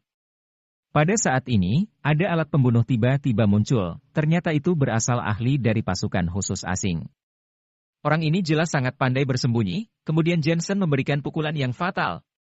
Sebuah belati hitam dengan cepat tertarik kembali tanpa suara, hanya ada kecepatan tapi juga terlihat sangat aneh. Detik ini, para ahli pasukan khusus menunjukkan senyum mencibir. Memang kenapa kalau Jensen memiliki kekuatan yang besar? Toh dia hanya akan bergantung pada pukulannya saja. Dia sudah dapat meramalkan bahwa Jensen akan tertikam oleh belati tersebut dan kehilangan kekuatannya, akan tetapi pada saat ini Jensen malah meraihnya dengan satu tangan dengan profound ki yang menyelimuti tangannya. Kraak, kraak. Terdengar suara yang nyaring melengking, seorang murid pasukan khusus menatap kejadian itu dengan mata yang terbelalak. Dia menyaksikan Jensen meraih belatinya, dan hal yang paling memilukan adalah dia tidak hanya meraih ke tempat paling tepat, tetapi juga menekuknya. Arg! Para anggota pasukan khusus berseru, seketika pemandangan itu menumbangkan akal sehat mereka. Kekuatan macam apa ini? Apakah ini manusia? Menyingkir. Jensen menendang dagu para pasukan khusus tersebut, kemudian menggulirkan tendangannya ke udara, dan menghancurkannya ke tanah. Master bela diri Huaxia, dia adalah master bela diri Huaxia. Akhirnya orang-orang yang tersisa pun panik, meskipun mereka meninju satu persatu tapi kekuatan ini terlalu kuat. Selain itu, dia adalah master energi ki, menarik. Masih muda tetapi sudah menjadi master energi ki. Ini adalah pertama kalinya aku menemukan hal seperti ini. Bocah, dari siapa kamu belajar energi ki? Tanya seorang pria Huaxia tua dengan nada yang parau, melihat dari perawakannya seperti pemuda ini juga memiliki energi ki dalam tubuhnya. Pergilah ke neraka. Tiba-tiba, ada seseorang menembak, dengan wajah dan telinganya sama merah, dia persis seperti orang gila. Dor. Dor. Dor. Namun, semua peluru ini berhasil ditangkap oleh Jensen, bagaimanapun ini hanyalah peluru biasa. Jika ini adalah hujan peluru mungkin profound ki-nya juga tidak akan bisa melindunginya, jadi harus menghindari ketajaman. Tiba-tiba Jensen menghilang, dia memang tampak seperti cetah di depan orang yang menembaknya. Kemudian sebuah pukulan jatuh di perutnya itu langsung berbalik mengenai orang itu sampai terbang. Dor. Dor. Dor. Kemudian di belakangnya, Jensen seperti serigala yang memasuki kawanan domba. Satu persatu, para ahli yang diundang dengan uang yang banyak itu terpental dan beberapa dari mereka sudah tak tahu lagi masih hidup atau tidak. Tinggal kamu. Ujar Jensen sambil menatap pria tua itu sengit-sengit. Beberapa menit kemudian, hanya tinggal ada dia yang berdiri di gudang. Dan pria tua itu menyipitkan mata ke arah Jensen, lalu mengangguk dengan penuh penghargaan, keterampilan internal yang sangat baik. Kamu bahkan dapat menangkap peluru. Pasti kekuatanmu sudah ada di peringkat Xuan tingkat atas sejati. Namun, jumlah ki yang ada dalam tubuhmu masih terlalu kecil, seharusnya disebabkan oleh waktu latihan yang terlalu pendek. Apakah kamu sedang menunjukku? Tanya Jensen datar. Aku adalah guru tua dari kuil Kongtong masih murid luar sekte ini, meskipun pada masa itu ditinggalkan oleh sekte, tetapi aku masih belajar seni bela diri kekuatan pukulan surga. Sekarang aku sudah memiliki keterampilan eksternal dan internal yang cukup untuk memberimu teguran, seru orang tua itu dengan nada penuh percaya diri. Oke, coba saja terima pukulanku. Jensen juga tidak ingin banyak beromong kosong, kemudian tanpa menggunakan tai chi, dia hanya meninju dengan tinju yang dibungkus profound ki. Kamu bahkan tidak menggunakan strategi tinju dasar. Kamu terlalu meremehkan teknik tinju singaku. Orang tua itu mendengus kesal. Dia pikir, Jensen menganggapnya sebagai para sampah seperti orang-orang tadi. Kemudian dia segera memindahkan keterampilan internalnya, dan banyak debu mulai meledak di sekujur tubuhnya. Seketika pakaiannya yang tadinya dia mulai angin lalu dia segera mempraktikkan teknik tinju singanya. Hanya melihat gerakan yang santai dan tenang itu terlihat sangat kuat dengan jalur tinju penuh dengan kekuatan. Gerakan ini terlihat sangat cocok dengan keterampilan internalnya, kemudian kekuatan yang besar pun mulai muncul dari segala arah. Bug!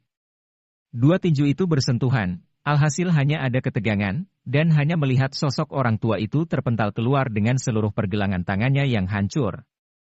Energi QMU. Setelah berbenturan dengan tanah, orang tua itu menjerit kesakitan. Dia menyadari kalau dihitung dari jumlah energi Ki, Jensen memang tidak sebagus miliknya, tetapi secara kualitas, energi Ki itu puluhan kali lipat lebih baik daripada miliknya. Sebenarnya keterampilan Ki macam apa yang dipraktikkan pemuda ini? Menunjuk aku? Memang kamu pantas? Seru Jensen dengan nada yang dingin, lalu menghampiri pria tua itu. Meskipun kecepatannya lambat, tapi Jensen dapat mencapai pria tua hanya dengan beberapa langkah saja. DOG. Jensen membungkuk, lalu langsung meninju. Raut wajah orang tua itu berubah drastis. Satu tinju melompat diluncurkan, dengan ringannya Jensen melompat kemudian meninju ke bawah. Trak! Baru saja dia menghindar, kemudian di tempat dia berbaring tadi muncul sebuah lubang seluas beberapa meter. Orang tua yang ketakutan itu terus mengucurkan peluh dingin. Dalam hati dia berkata kemampuan Ki anak ini terlalu kuat, kekuatan ini sebanding dengan novel seni bela diri. Episode 340. Bocah, aku tidak menyangka kalau kamu adalah seorang ahli seni bela diri, dan melihat penampilanmu barusan sepertinya kamu telah masuk dalam jajaran seni bela diri kuno dengan setengah kaki, tetapi kamu ini terlalu meremehkan seni bela diri tradisional Hwasia.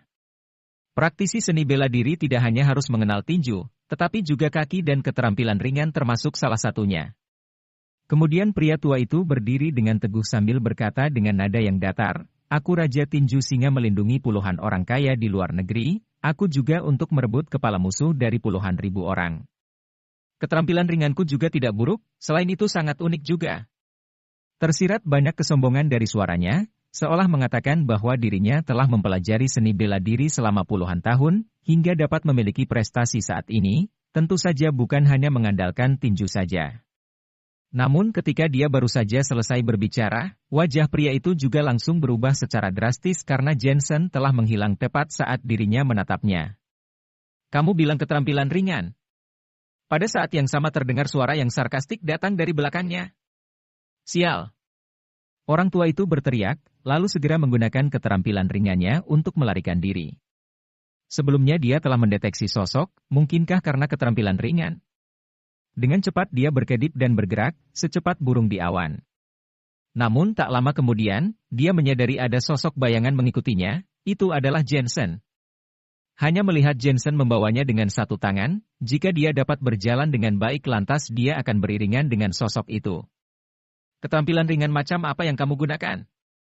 Seketika raut wajah orang tua itu berubah drastis, dia merasa seperti tikus yang ditangkap oleh kucing. Tai Chi, tangga awan vertikal. Jensen segera menyusul pria tua itu dan memukulnya dengan pukulan yang dibungkus dengan Profound Ki, lalu menerbangkan pria tua itu ke dinding yang jauh sampai dia tergelincir dan tidak sadarkan diri. Meskipun mereka semua itu sampah, tapi mereka telah menyia-nyiakan banyak waktuku. Setelah menyelesaikan para master ini, Jensen buru-buru bergegas ke gerbang, lalu malah mendapati gerbangnya terkunci. Dia sangat ingin menghancurkan gerbang besi itu, tapi sepertinya juga akan menghabiskan banyak waktu daripada menghancurkan dinding gudang. Pada saat ini di luar gudang, Tom juga tidak lagi menggubris makanannya karena ada pertarungan di luar gudang. Ada 3 master yang datang. Ternyata para tentara bayaran yang dia undang tidak bisa melawan sama sekali, bahkan mereka semua babak belur dipukuli oleh orang-orang ini. Orang macam kalian? Tom mengecamnya, dia juga terkejut dengan kekuatan ketiga orang ini. Di mana Tuan Jensen? Ketiga orang ini adalah Panah, Liam dan Johnny, mereka juga diberitahu Jensen untuk datang membantu. Jensen dokter kecil itu? Bagaimana dia bisa-bisa mempekerjakan kalian para ahli?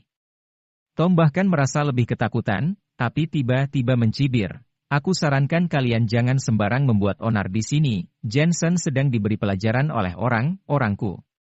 Jika kalian berani menyentuhku, maka aku tidak bisa menjamin hidup dan mati Jensen. Kamu pikir dengan kemampuanmu yang seperti ini bisa mengalahkan Tuan Jensen? Tanya Panah dengan nada meremehkan.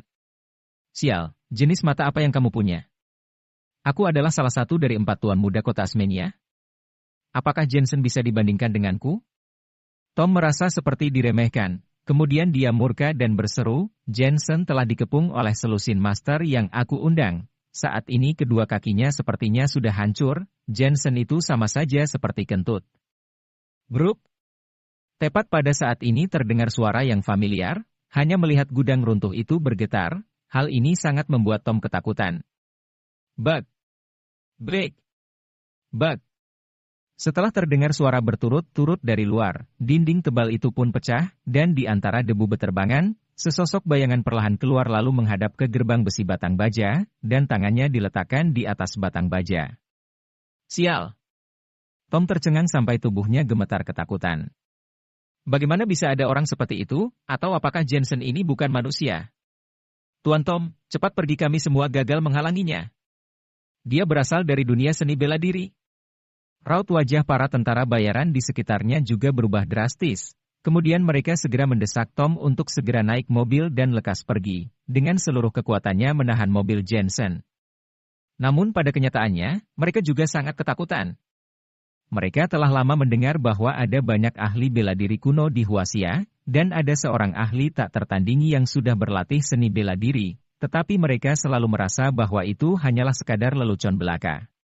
Mereka berpikir bahwa apa yang benar dapat mereka lawan haruslah tipe orang yang kekar dan berkuasa, tetapi masalah hari ini memberitahu mereka bahwa tidak ada yang mustahil di negara kuno ini. Cepat selesaikan beberapa orang ini. Panah dan Liam tidak lagi terkejut dengan kekuatan Jensen. Mereka juga tahu kalau Jensen harus bergegas datang ke kencannya. Oleh karena itu, mereka menggantikan Jensen untuk menghabiskan para tentara bayaran lain untuk Jensen. Akan tetapi Tom sudah pergi dengan bantuan semua tentara bayaran itu. Setelah Jensen keluar, dia segera mengemudikan mobilnya ke pusat kota tanpa menyelesaikan masalahnya dengan Tom. Panah, masalah ini aku berikan kepada kalian. Baik, Tuan Jensen. Jensen mengemudikan mobilnya dengan sangat cepat, tetapi kebetulan tiba hujan turun sangat deras hingga menyebabkan banyak masalah bagi Jensen. Namun, Jensen tidak peduli dengan kejutan ini, pokoknya dia tidak boleh melewatkan kesempatannya untuk berbaikan dengan Elena. Dia memobilisasi Provounki-nya ke matanya, kemudian dia bisa memperhatikan ruas jalan dengan sangat jeli dan mengemudikan mobil hingga 200 km per jam, seolah-olah mengemudi di jalan tol, bahkan di jalan tol juga tidak secepat itu. Semua mobil yang ada di jalan dikejutkan oleh Lamborghini Jensen, satu demi satu dari mereka terperangah melihatnya. Meskipun kecepatan Jensen sangatlah cepat, tapi mobil itu sangat stabil dan semakin dikemudikan maka terasa semakin nyaman juga. Alasan utamanya adalah karena Jensen adalah seorang dokter yang pandai akupuntur dan moksi busi, oleh karena itu dia bermata cepat, ditambah dengan bantuan Provounki, pemandangan jadi terlihat sangat jelas seolah ada titik yang melambat, bahkan melakukan speed drift saat melintasi tikungan juga. Hebat sekali. Sepertinya pria ini adalah seorang pembalap profesional, bukan? Hebat sih, tapi orang ini terlalu tidak bermoral. Ini kan jalan raya. Dengan kecepatannya yang seperti itu, jika terjadi kecelakaan mobil pasti akan merenggut nyawa. Cih, bilang saja kamu tidak berani, sampai sarkastik seperti itu. Raungan mesin Lamborghini itu juga menarik perhatian banyak orang, ada beberapa orang yang terkejut dan ada juga yang menyindir. Di sisi lain di pintu gerbang bioskop, satu demi satu orang pergi. Kebanyakan dari mereka adalah sepasang kekasih. Mereka berpelukan karena sedang hujan, dengan satu payung bersama dengan laki-laki yang memegang payung sambil mengucapkan kata-kata cinta. Semua ini tampak sangat manis. Sangat menyentuh. Sudah lama aku ingin melihat film ini dan ternyata memang sangat bagus. Film ini, sampai di akhir mereka tetap tidak mengenal satu sama lain. Suara manis sepasang kekasih terdengar ke telinganya, tapi semua ini tidak Elena pedulikan. Dia hanya berdiri dengan tenang di pintu gerbang. Hari ini dia berpakaian sangat indah namun basah kuyup karena hujan, entah apakah itu air mata atau air hujan yang mengalir ke pipinya. Dan di tangannya, dia memegang tiket film yang belum pernah dia lihat. Dia sangat mementingkan kencan ini, karena di dalam hatinya, Jensen bukan lagi menantu pecundang yang dulu, dan bukan seorang suami yang dipilih sesuka hati untuk membuat kakeknya merestui, tetapi Jensen adalah suami Elena yang nyata. Setelah melewati masalah berulang kali, setiap kali Elena menjadi semakin akrab dengannya. Dia menyadari bahwa dia sangat menyukai Jensen. Oleh karena itu kencan kali ini bagi Elena akan menentukan masa depannya bersama Jensen. Maafkan aku, Jensen. Dia menggigit bibir bawahnya dalam-dalam dan tanpa memegang payung dia berjalan perlahan di tengah hujan lebat. Dia tidak marah pada Jensen, dia adalah sosok suami yang luar biasa sempurna sampai dia tidak bisa mendapatkannya, dia hanya bisa mengatakan bahwa takdirnya dengan Jensen sudah berakhir dan kesepakatan antara dia dan Jensen telah berhasil diakhiri. Oleh karena itu, dia sangat sedih. Karena dia ingin berkencan dengan laki-laki yang disukainya seperti layaknya perempuan normal. Tetapi laki-laki itu tidak datang.